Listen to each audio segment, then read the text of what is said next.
Hardly any English language hymnal lacks hymns like Praise to the Lord the Almighty or Now Thank We All Our God. While we know that these texts and tunes have German origins, you might not know where the English words come from.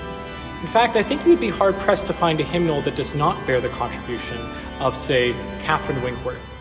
She was one of countless women of the mid to late 19th century who contributed translations of foreign hymns as well as original poetry.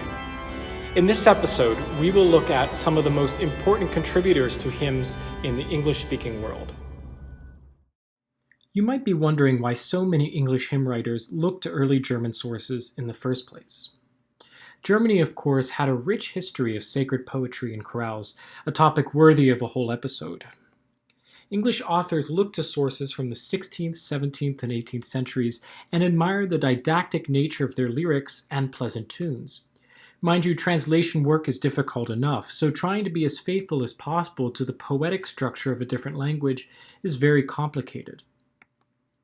You actually might be surprised that the most popular hymn for Easter Sunday comes from a collection of translated German hymns. Now, this notion of German-English cross-fertilization was nothing new by the 19th century.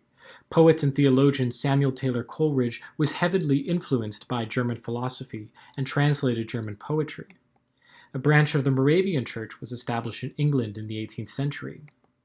John Wesley, brother of the Methodist preacher Charles, translated many German hymns into the vernacular.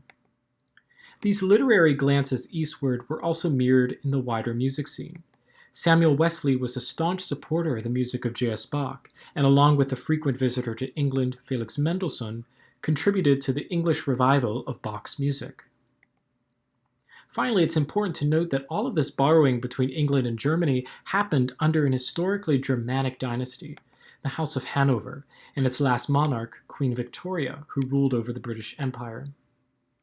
Now, back to female poets. One prominent translator of German sacred poetry was Frances Elizabeth Cox. She compiled a huge volume of hymns and is responsible for the popular English hymns like Jesus Lives, Thy Terrors Now, Sing Praise to God Who Reigns Above, Who Are These Like Stars Appearing. Other poetesses wrote original sacred poetry, like Christina Georgina Rossetti. She didn't write many hymns specifically for church worship, and I'm not sure you'll be singing The Best for Grandmama anytime soon in church. However, her poem In the Bleak Midwinter eventually captured the attention of composers like Gustav Holst and Harold Darke. Now, a major impetus behind sacred poetry in Victorian England and across all of history is its didactic power. Many hymns were to teach school children basic tenets of the faith, like those of Cecile Frances Alexander, an Irish-born poet and translator. She authored a variety of publications, some aimed at teaching Christian morals, but her most popular collection remains Hymns for Little Children. It was first published in 1848 and underwent 69 subsequent editions by the end of the century.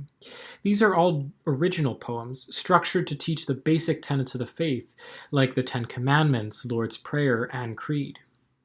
Mind you, translating large and abstract texts into simple poems would be much easier for school children to grasp. To illustrate the line of the Creed, who was conceived of the Holy Ghost and born of the Virgin Mary, Alexander wrote this, once in royal David City. To illustrate suffered under Pontius Pilate, was crucified, dead, and buried, she penned, there is a green hill far away. Notice that the language of these texts is direct, clear, and full of vivid imagery. The addition you see here is a collaboration between Alexander and the English composer Henry Gauntlet, who set all of Alexander's poems to music, thus resulting in Hymns We Sing Today. While these hymns could have been sung in public worship, they were intended for domestic use. Many are set like art songs, and Gauntlet specifically wrote the accompaniments for piano, the instrument of the home. Like many women of high society, Alexander was active in charity work. Many women of this class exercised an increasingly stronger voice in social reform and philanthropy. Orphanages and schools for disabled people were some of the many institutions founded or funded by wealthy women. In the preface to Hymns for Little Children, Alexander states that the money from this publication would go towards a school for the deaf in Northern Ireland. So it's clear that Cecile Frances Alexander's mission of social justice extended well beyond her pen. So we've seen just a few of countless female authors who have contributed to lyrics we know today. But in terms of output, none compared to the English poet Catherine Winkworth, whose work in hymn translation far surpasses her contemporaries. Her first publication, Lyrica Germanica of 1855, was an instant success, and in the preface she hopes to make us feel afresh what a deep and true communion of saints exists among all the children of God in different churches and lands.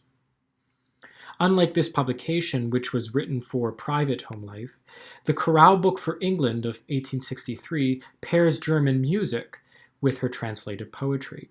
This resulted in a huge repertoire of hymns we sing today, like Praise to the Lord the Almighty, Deck Thyself, My Soul, with Gladness, and countless others. Though women in Victorian England were still bound to the domestic sphere and had limited rights, their artistic and literary contributions were widely recognized in their time, and we should recognize them today. Hopefully you'll come to appreciate their legacy next time you open your hymnal. Now let's sing a familiar hymn translated from the German by Catherine Winkworth.